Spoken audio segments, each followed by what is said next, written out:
Welcome back to my YouTube channel, The Sharpening Guide.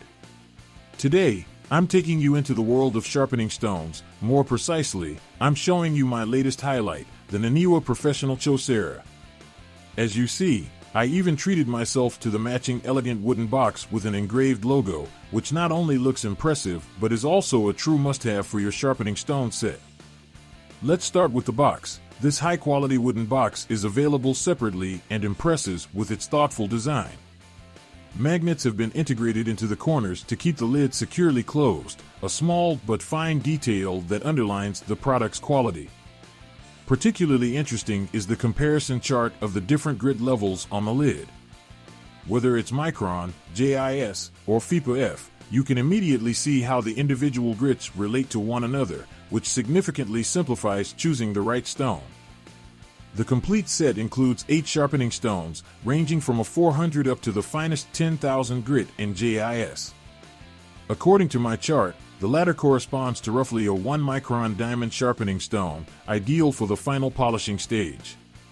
Each stone is individually branded and color-coded.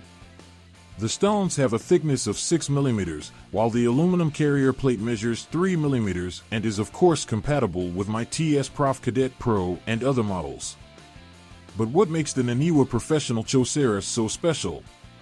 For one, they impress with their high hardness and durability. On the other, their secret lies in the special bonding.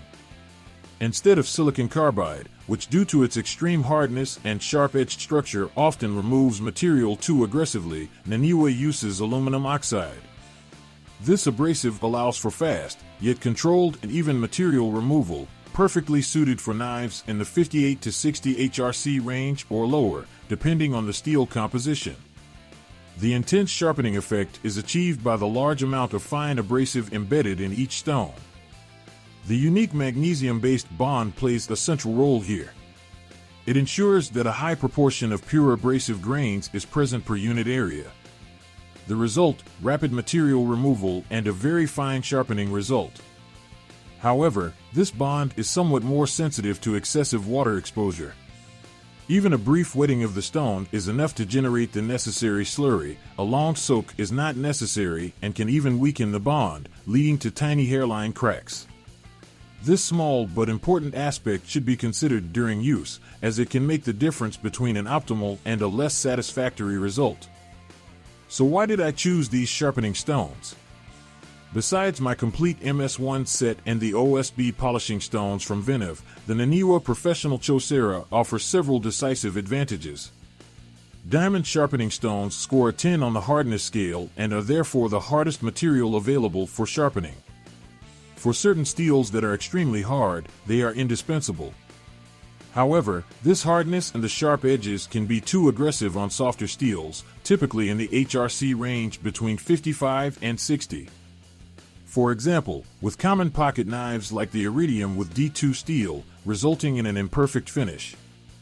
Additionally, diamond sharpening stones wear down faster when used on softer steels because the diamonds penetrate deeper and the resistance can become so high that the diamonds are torn out of the bond.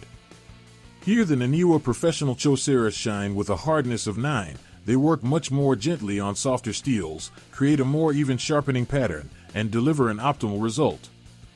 For high-end steels like the Spyderco PM2, which is equipped with Maximate and has a hardness of around 70 HRC, these sharpening stones would not work. It's clear, for knives made of standard or lower-grade steels, these sharpening stones are an excellent choice, whereas for harder quality steels, diamond sharpening stones still have their firm place. Another big advantage of the Professional series is that the stones are preconditioned. They are already flattened, their surfaces have been properly processed, and they have rounded edges, which means you can use them right away without any additional preparation. Moreover, they are splash and go sharpening stones. A light water film is enough to activate the slurry, making the stones very user-friendly, saving valuable time, and they're just plain enjoyable to work with.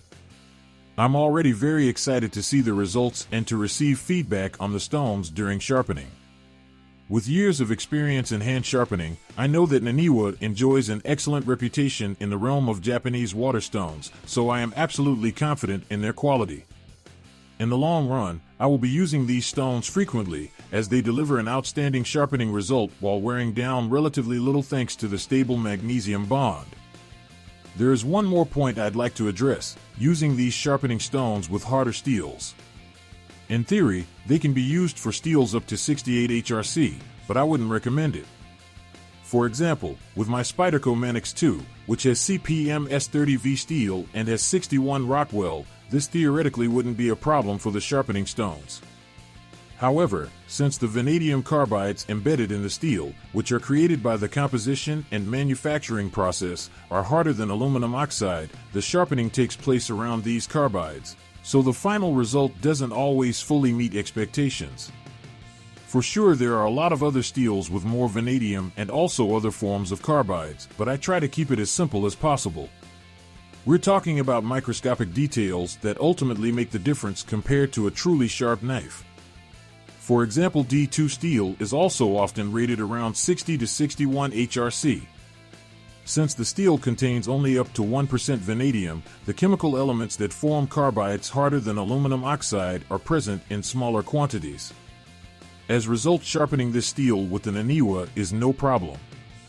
As a general rule of thumb, these sharpening stones work perfectly for all standard kitchen and affordable knife steels with a low vanadium carbide content. When you choose to sharpen harder steels with it, up to 68 HRC, the stones wear out faster and it will be no pleasure to work with. Although the knife ends up somehow sharp, but neither the full potential of the steel nor that of the stones is fully realized. So these stones are a great addition to any sharpening setup, as we all own knives made from steels where they can perform better than diamond stones. A small additional tip: it's advisable to always purchase a glass plate along with silicon carbide powder in various grits when buying such a set. While the magnesium bond minimizes wear, the stones still require regular flattening. I already have a detailed video planned where I show you how to optimally flatten these sharpening stones, so keep an eye out. Just the sight of this beautiful wooden box and the thoughtful design of the set makes me happy. For me, it's the perfect combination of form and function, a far cry from the very cheap alternatives you might find on Amazon. In my opinion, you get a first-class product at a price that is absolutely fair and justified by the money invested. I've tested quite a few sharpening stones myself and always found that if you go for a cheap alternative, you end up unsatisfied and sooner or later switch to a quality product. In the end, I could have saved a lot of money. Finally, I'd like to emphasize that the right sharpening medium can make an enormous difference. Whether you have standard or high-quality kitchen knives, choosing the right sharpening stone is crucial for an optimal sharpening result. With those stones, you're on the safe side when it comes to gently and precisely sharpening your knives. I'm already looking forward to my next video where I sharpen my standard kitchen knife with them. So, if you enjoyed the video, don't forget to subscribe to the channel and give it a thumbs up, that way you'll always be up to date with all the new tips and tricks about sharpening. I'm looking forward to your comments and feedback on the Naniwa Professional Chosera. Have fun sharpening and have a successful day. See you soon on the Sharpening Guide, and always remember, keep your knives sharp.